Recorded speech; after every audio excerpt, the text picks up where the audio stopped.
Welcome to this press conference and welcome President Zelenskyj. Welcome all my Nordic friends and colleagues. Iceland's Prime Minister Bjarne Benediktsson has also joined us today, but he had to leave earlier. As of today, all the Nordic countries have signed their bilateral security agreements with Ukraine. This is a true manifestation of a long-term commitment to support Ukraine.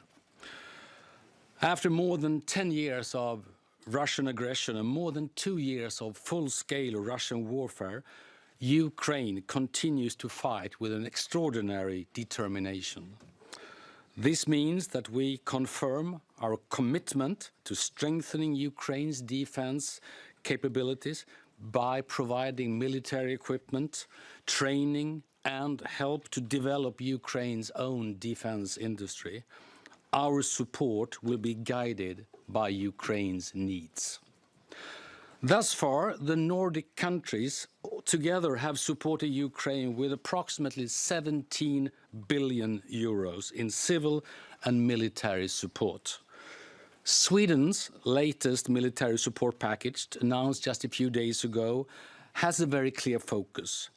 We will provide air defense capacities in close cooperation with our partners in the Air Force Capability Coalition.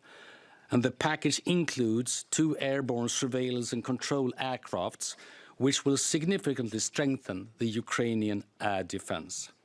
The package also includes much-needed artillery ammunition and armed vehicles.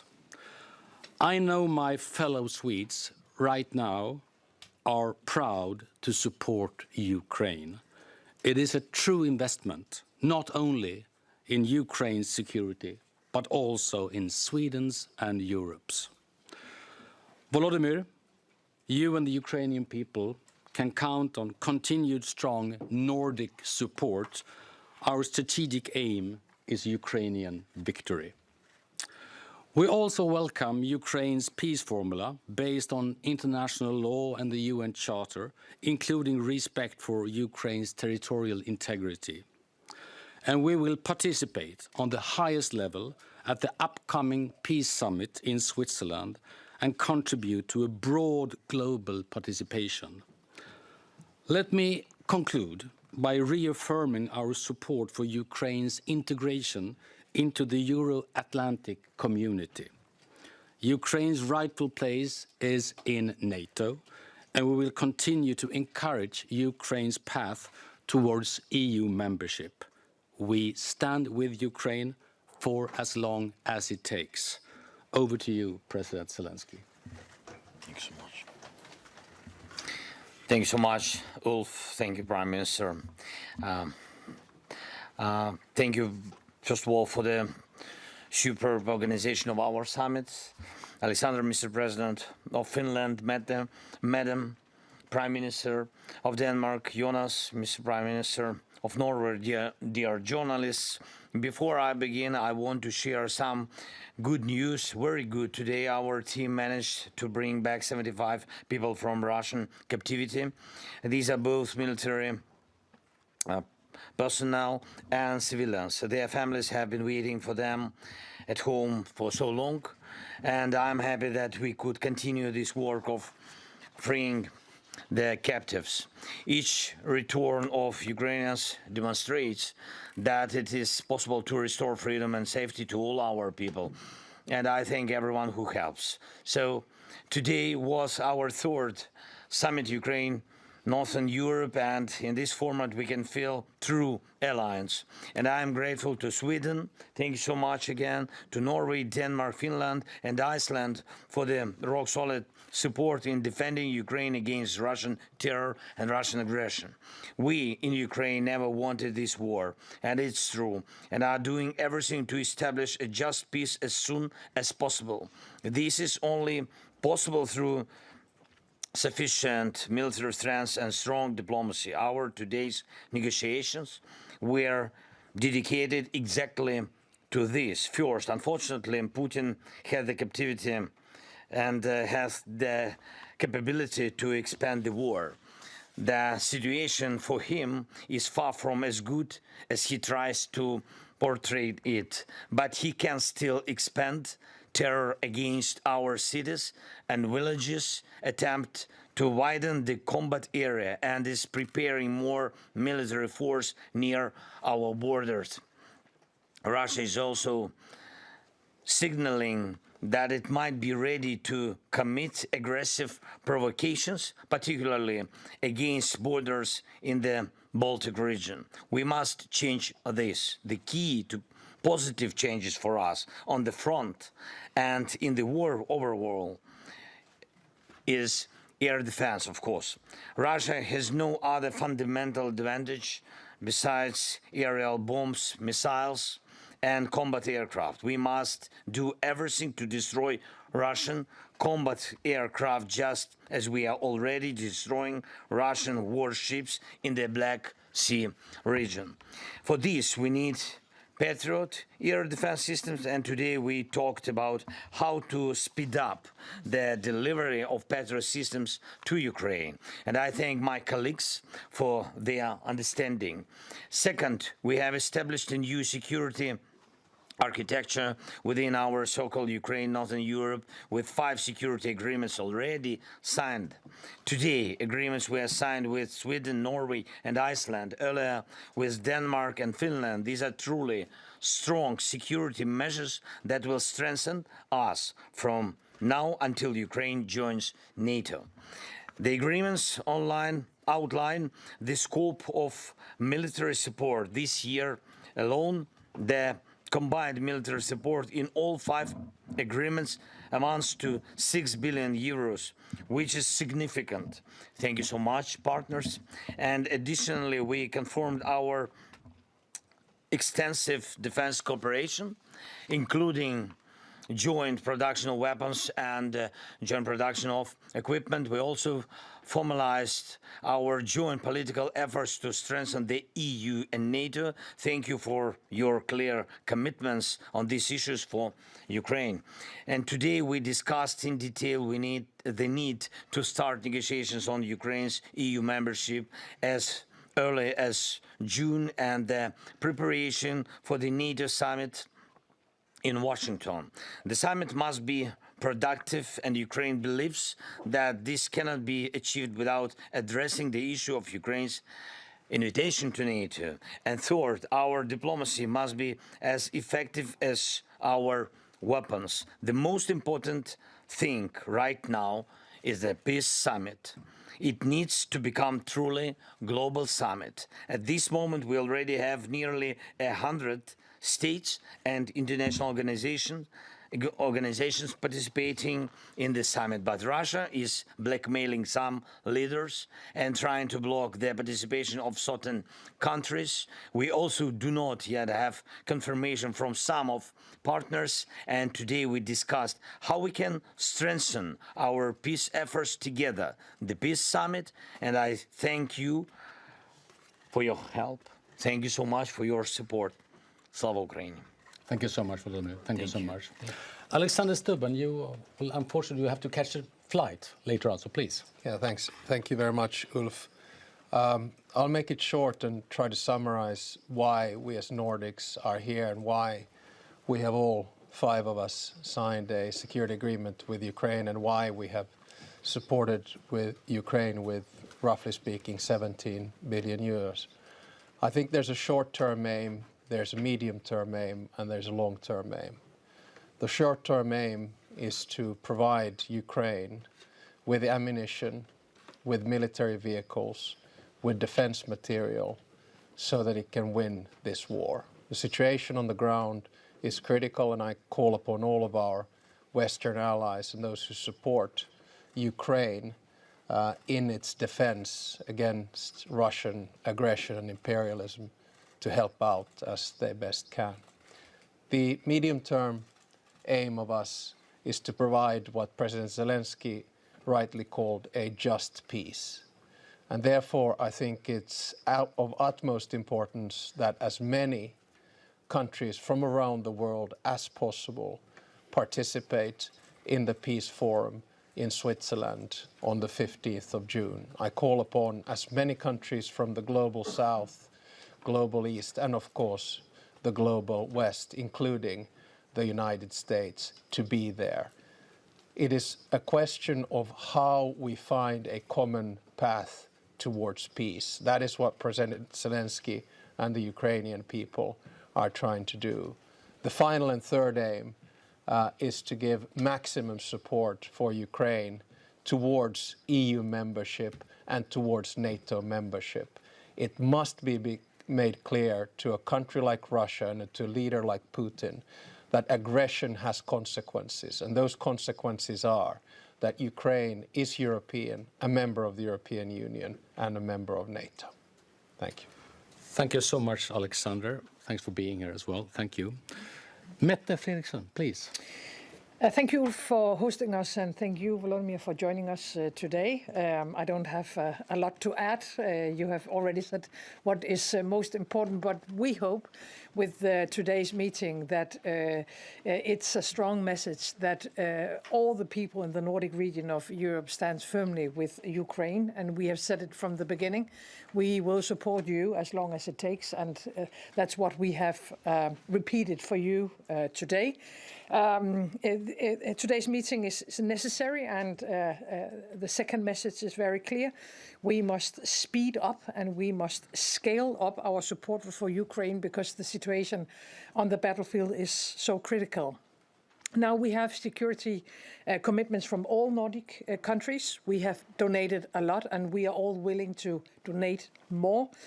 Soon Danish F-16s will be on their way to Ukraine. We have all contributed to the joint procurement of ammunition.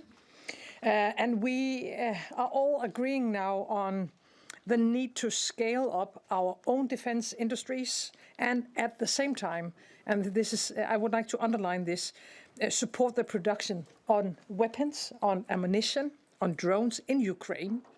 So what you need on the battlefield can be produced where they are used, and to get it to the front line faster than what we have succeeded with today.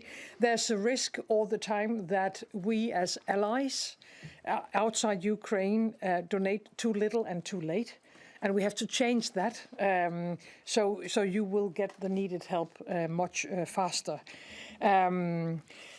So let me just conclude by saying that I agree with you, Alexander, for now. Our main goal is to ensure what you need on the battlefield, and at the same time to do what we can to support you on your way to the European Union and to NATO. You are a part of our Euro-Atlantic family, and we all have to do more to ensure also your people, the brave people of Ukraine, that their future belongs to what you want to be, and you want to be a part of the European Union, and you want to be a part of NATO, and you belong to the Euro-Atlantic family, and we will do as Nordic countries what we can also in this question. Thank you, Mette. Jonas Gahr, please. Thank you. I will second my colleagues. I agree with what they say. Let me make 2 or 3 remarks. First, Russia's war on Ukraine has changed Europe. It has also changed the Nordics. When we first faced this, there were 3 NATO members of the Nordic 5. When we now come together in Stockholm, there are 5 NATO members among the Nordic 5. That, I believe, is a significant strategic change, but it is also a unity of purpose of countries that have many similarities, common culture and common values. One of those common values, President Zelenskyj, is that we are pragmatic and practical people. So we pledge support to Ukraine, we provide what we pledge, and we deliver what we have promised.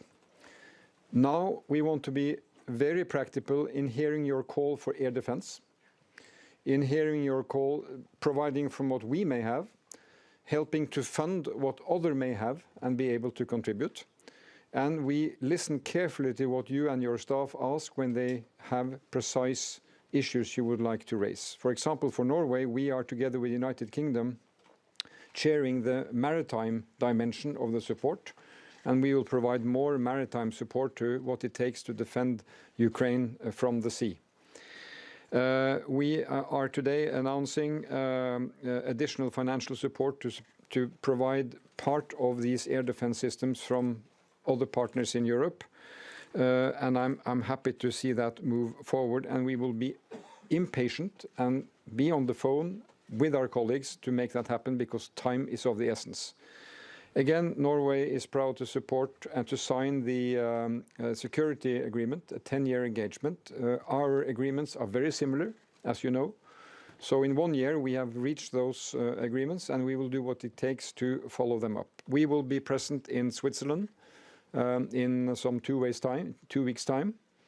And this is a step towards what will be peace that Ukraine can live with. And let me just say this to you, President Zelenskyj, and your team. You are now heading the most brutal defense operation we have seen in Europe since World War II. And we associate the Ukrainian leadership with what it means to defend. But I know the burning desire of these people to have peace. And when we visit Ukraine and meet the people of Ukraine, or we meet the refugees who come to our countries, they have one dream, and that is to live a regular life as European citizens in a free Europe and a free Ukraine.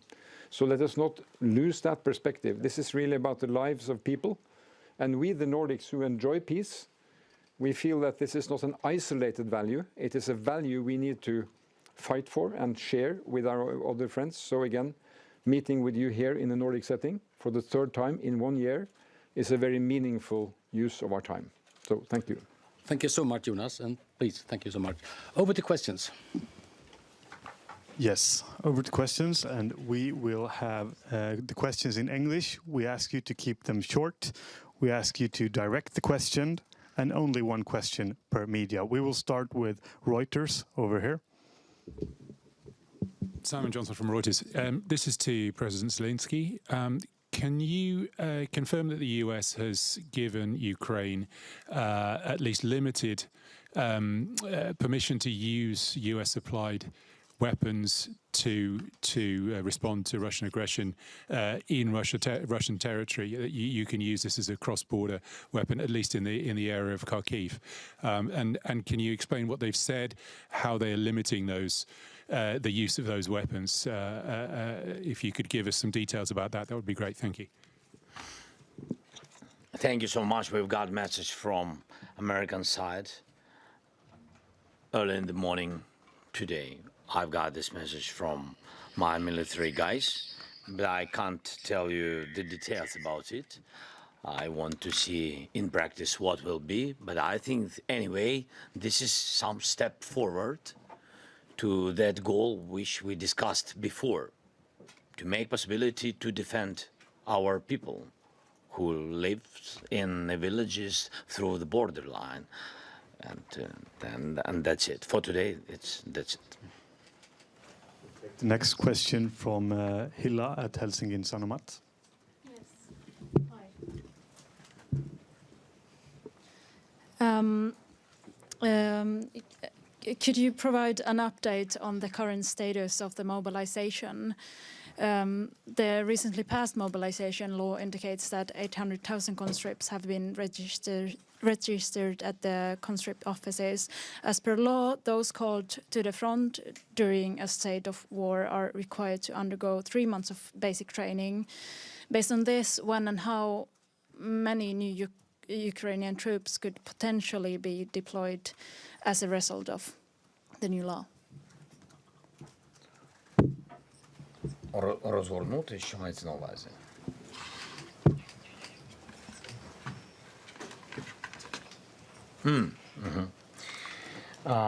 Дякую за запитання.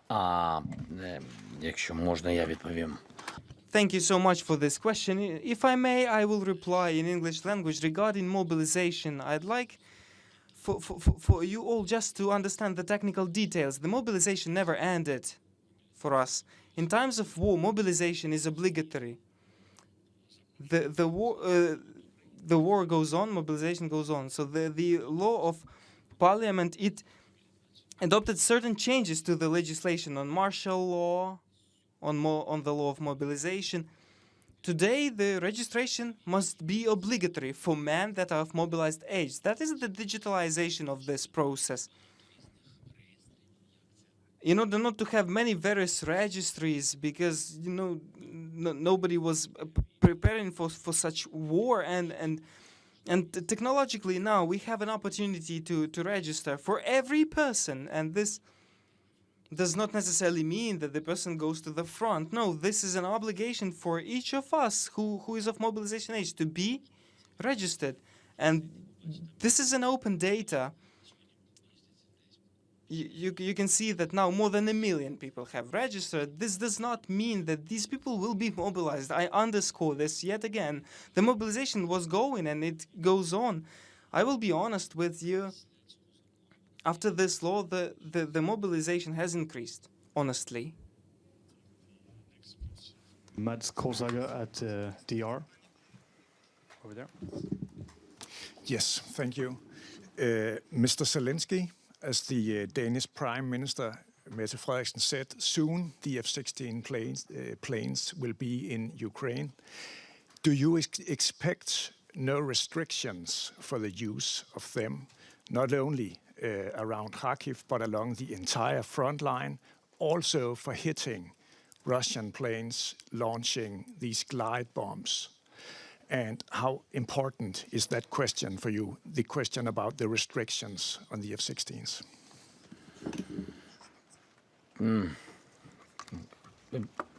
Really, for today, I don't know the details how we can use our future jets F-16. The good step that we will have, and some of them we will have this year, is it enough? Not.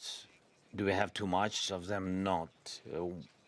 And I think not too much to compare in the sky with Russians. I'm not sure that for today we have possibility to use these jets on the territory of Russia. We will see. We began to speak about it, and I said that I think that using any weapon, Western kind of weapon, on the territory of Russia, it's the question of time. I think so. Otherwise, it's not about the just peace, and they can stay just on their territory through the borderline, just attack us and kill like it now is going on. This way, they attack and we can't. And this is something not normal. Yes, and I think so. Maybe I'm not right, but I'm sharing with you what we see. So that's it, and that's why I think, of course, if Russia attacks our civilians, if Russia attacks our energy network, water supplies, without what people can't live. So if they attack us on the distance, for example, like with the thousands of guided bombs, by the way, 3,200 they used 1 month per month. So if they attack on the distance 100 kilometers from Russian territory, it means how we can defend. So today I shared with my friend that if they use 3,200 these guided aerial bombs, we don't have, I think Europe doesn't have totally such number of Patriot missiles. So you have to attack their jets. That's the answer, only one way. And if they use their jets only from the territory of Russia, for today, this is the answer, how we can use them. If we really want not just to speak that we have jets, if we really want to have strong position of Ukraine. We'll take the next question from Nora Torp Björnstad from VG. Mr. President, you've been stressing the urgent need for help from your Western allies for a long time now. Now a fair part of these packages are being pushed through, but considering the very difficult situation on the battleground in Ukraine, do you worry sometimes it might be too little, too late? Thank you.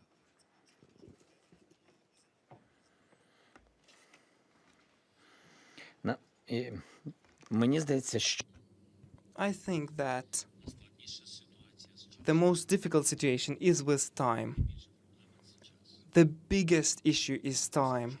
And the supplies of this equipment, because you understand that months are needed to train on certain equipment if it's not artillery shells or, for example, armored vehicles or something like that. So months to train and then months of supplies. So the issue is with time, and sometimes you may have the equipment, but the enemy is pushing you back.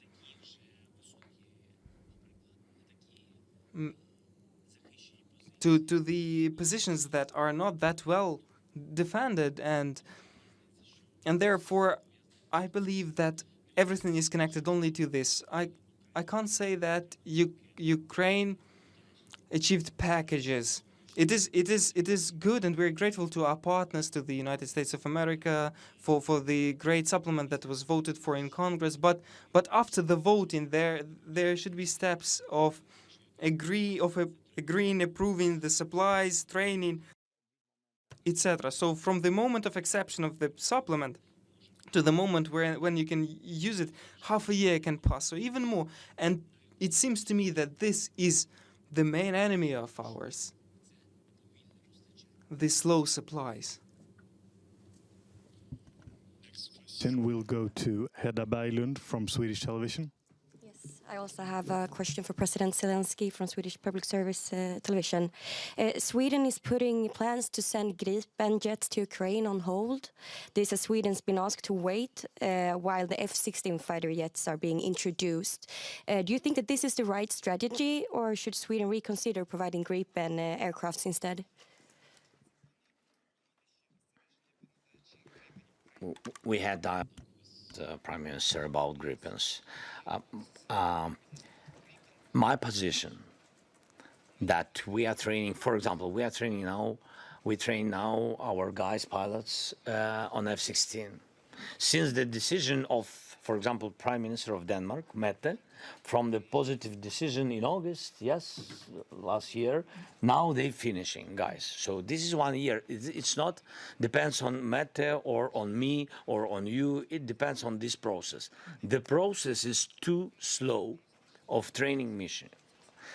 My position that we have to change the process. It's very difficult. We have to speak with all the allies and NATO and etc. But I think that this is the problem. This is the first point. The second point, if we can count on positive decision in the future on Sweden jets, my position is if we can just begin now to train. That is my position. Because if we will begin to train after F-16 will come to us, it will be minimum 1 year plus. That's why I think the most not comfortable, but the most strong for us decision is to have possibility to train parallel with F-16, to train on Sweden jets. And that concludes this press conference. Thank you for attending. Thank you so much. Thank you. Thank you very much. Thank you so much.